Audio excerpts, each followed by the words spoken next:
আপনি কি লক্ষ্য করেছেন আগে যে গাড়িতে 40 থেকে 50 কিলোমিটার মাইলেজ পেতেন এখন একই গাড়িতে অনেক বেশি তেল খাচ্ছে। প্রতিদিন অকারণে বাড়ছে জ্বালানি খরচ।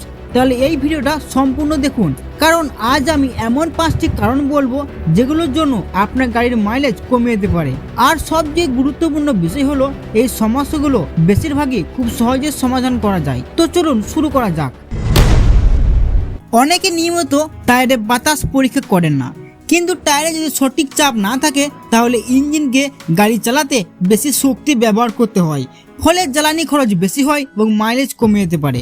প্রতি সপ্তাহে বা অন্তত 15 দিন পর পর টায়ারে বাতাস পরীক্ষা করুন। এয়ার ফিল্টারের কাজ হলো পরিষ্কার বাতাস ইঞ্জিনে পৌঁছে দেওয়া, কিন্তু এয়ার ফিল্টার নোংরা হয়ে গেলে ইঞ্জিন পর্যাপ্ত বাতাস পায় না, তখন জ্বালানি বেশি খরচ হয় এবং মাইলেজ কমে যায়। নির্দিষ্ট সময় পর পর এয়ার ফিল্টার পরিষ্কার করুন বা প্রয়োজন হলে পরিবর্তন করুন। অনেকে মাসের পর মাস ইঞ্জিন অয়েল পরিবর্তন করান না এবং নিয়মিত সার্ভিস করান না, এর ফলে ইঞ্জিনের ভিতরে ঘর্ষণ বেড়ে যায় এবং জ্বালানি খরচ বেশি হয়। সময় মতো ইঞ্জিন অয়েল ফিল্টার এবং অন্যান্য সার্ভিস করান।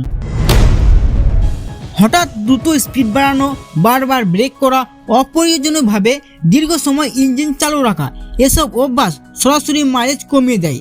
সবসময় ধীরে ধীরে গতি বাড়ান, নির্দিষ্ট গতিতে গাড়ি চালান এবং অপ্রয়োজনীয়ভাবে ইঞ্জিন চালু রাখবেন না।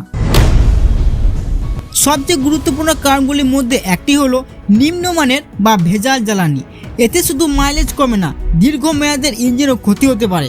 সবসময় বিশ্বস্ত বা পরিচিত পাম্প থেকে তেল নিন। তো বন্ধুরা, এই ছিল গাড়ির মাইলেজ কমে যাওয়ার 5টি প্রধান কারণ।